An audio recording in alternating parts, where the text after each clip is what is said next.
আমরা ডায়াবেটিসের একটি ঝুঁকিপূর্ণ দেশে বসবাস করতেছি। বিশ্বের যদি বাংলাদেশকে র্যাঙ্ক করি, সেটা 8 নম্বর পজিশনে আছে বিশ্বের ডায়াবেটিসের ঝুঁকিতে।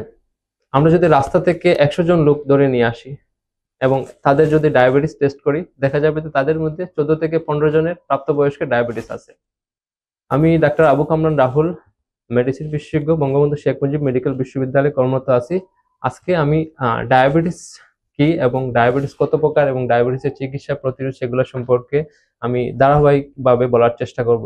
তো আজকে শুরুতে আপনাদেরকে সামান্য ধারণা দিব যে ডায়াবেটিস রোগটা আসলে কি এবং ডায়াবেটিস রোগটা কত প্রকার এবং কাদের ডায়াবেটিসের ঝুঁকিটা বেশি।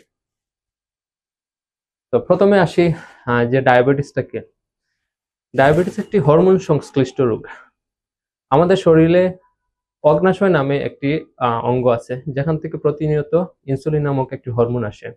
তো যদি কোনো কারণে অগ্নাশয় থেকে পর্যাপ্ত পরিমাণ ইনসুলিন না আসতে পারে, কিংবা পর্যাপ্ত পরিমাণ ইনসুলিন আসতে পারতেছে কিন্তু সেই ইনসুলিনটা কাজ করতে পারছে না, ইনসুলিন রেজিস্ট্যান্স হয়ে গেছে, অথবা দুইটার কম্বিনেশন ইফেক্টে আমাদের শরীরে যে প্রতিক্রিয়া হয় সেটাকে আমরা ডায়াবেটিস মেলাইটাস বলি, বা বাংলায় যেটা আমরা বহুমূত্র নামে পরিচিত।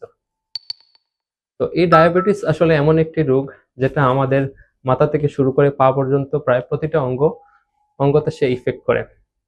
তো ডায়াবেটিস আসলে কত ধরনের?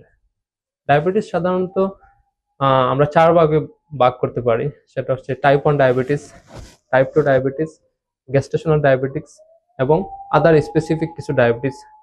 যেমন কেউ যদি দীর্ঘদিন কোনো ধরনের ওষুধ খেয়ে থাকে, বিভিন্ন ইনফেকশাস ডিজিজ বা অন্যান্য হরমোনজনিত রোগ, সেগুলোর কারণে ডায়াবেটিস হতে পারে। তো এগুলোর মধ্যে টাইপ 2 ডায়াবেটিস যেটা, সেটা 90%-এর উপরে, এবং আমাদের মেইন আলোচনার বিষয়টাই হচ্ছে টাইপ 2 ডায়াবেটিস মেলাইটাস। তাহলে এখন আসি যে এই আসলে ডায়াবেটিসের ঝুঁকিতে কারা আছে। ডায়াবেটিসের ঝুঁকিতে মেইনলি আমাদের দেশের পরিপ্রেক্ষিতে টাইপ 2 ডায়াবেটিসটাই সবচেয়ে বেশি প্রভাব ফেলেছে। টাইপ 1 এর তুলনায় টাইপ 2 টা majority of percentage of people are suffering from type 2 diabetes mellitus. তাহলে ডায়াবেটিস হওয়ার কারণটা কি? ডায়াবেটিস হওয়ার কারণ মূলত হচ্ছে কি যে আপনার বংশগত কারণ এবং পরিবেশগত কারণ।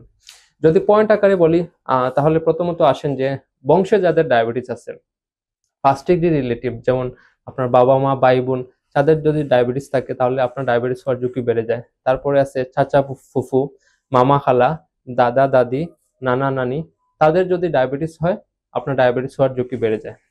তারপরে আসেন যে বয়স একটা খুবই গুরুত্বপূর্ণ ফ্যাক্টর। বর্তমানে বাংলাদেশে যাদের বয়স 30, তাদের সবাইকে আমরা বলি যে আপনাদেরকে ডায়াবেটিস স্ক্রিনিং করতে হবে, ম্যান্ডেটরি। তাদের বংশগত কারো ডায়াবেটিস থাকুক বা না থাকুক। আর যাদের বয়স 20 পেরো হয়ে গেছে, তাদের বংশে ডায়াবেটিস আছে এবং তাদের যদি ওভার ওয়েট বা অবেসিটি থাকে, তাহলে অবশ্যই ডায়াবেটিস পরীক্ষা করতে হবে। তাহলে বয়স বাড়ার সাথে সাথে ডায়াবেটিসের ঝুঁকি কিন্তু বেড়ে যায়, সেটা আমাদেরকে মাথায় অবশ্যই খেয়াল রাখতে হবে। তার পরিবর্তে আসি যে অজনাধিক্য বা স্থূলতা।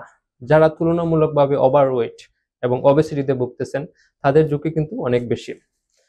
তার পরবর্তীতে আসেন যে গর্ভাবস্থায় প্রতিটি মায়ের গর্ভাবস্থায় ডায়াবেটিস পরীক্ষা করতে হয়, কারণ গর্ভাবস্থায় আমাদের ডায়াবেটিস হওয়ার প্রবণতাটা বেড়ে যায়। এবং গর্ভাবস্থায় যে ডায়াবেটিস হয় সেটা কিন্তু গর্ভ শেষ হওয়ার পরবর্তীতে কিন্তু ভালো হওয়ার সম্ভাবনাও থাকে। এর পরবর্তীতে আসেন যদি মা ডায়াবেটিক হয়, তাহলে তার সন্তানও ডায়াবেটিস হওয়ার ঝুঁকি বাড়তে পারে। তাহলে যাদের ফ্যামিলিতে মা ডায়াবেটিস ছিল, তাদেরকেও আমরা 20 বছর হওয়ার আগে আমরা সেই ক্ষেত্রে যদি কোনো রিস্ক ফ্যাক্টর থাকে, সেটা আমরা ডায়াবেটিস পরীক্ষা করব। এরপরে আসেন যে যদি দীর্ঘদিন কেউ ঔষধ সেবন করে, যেমন স্টেরয়েড জাতীয় ঔষধ কেউ দীর্ঘদিন সেবন করে থাকলে, সেক্ষেত্রে ডায়াবেটিস হতে পারে। তাহলে আমরা আজকে জানতে পারলাম যে আসলে ডায়াবেটিসটা কি, ডায়াবেটিসের ঝুঁকিটা কি, এবং ডায়াবেটিস কত প্রকার কি। আমরা পরবর্তীতে এর সিকোয়েন্স অনুযায়ী ডায়াবেটিস সম্পর্কে ডিটেলস আলাপ করব। তো সবাই ভালো থাকেন, সুস্থ থাকেন। আজকের মতো এখানেই। আল্লাহ হাফিজ। আসসালামু আলাইকুম।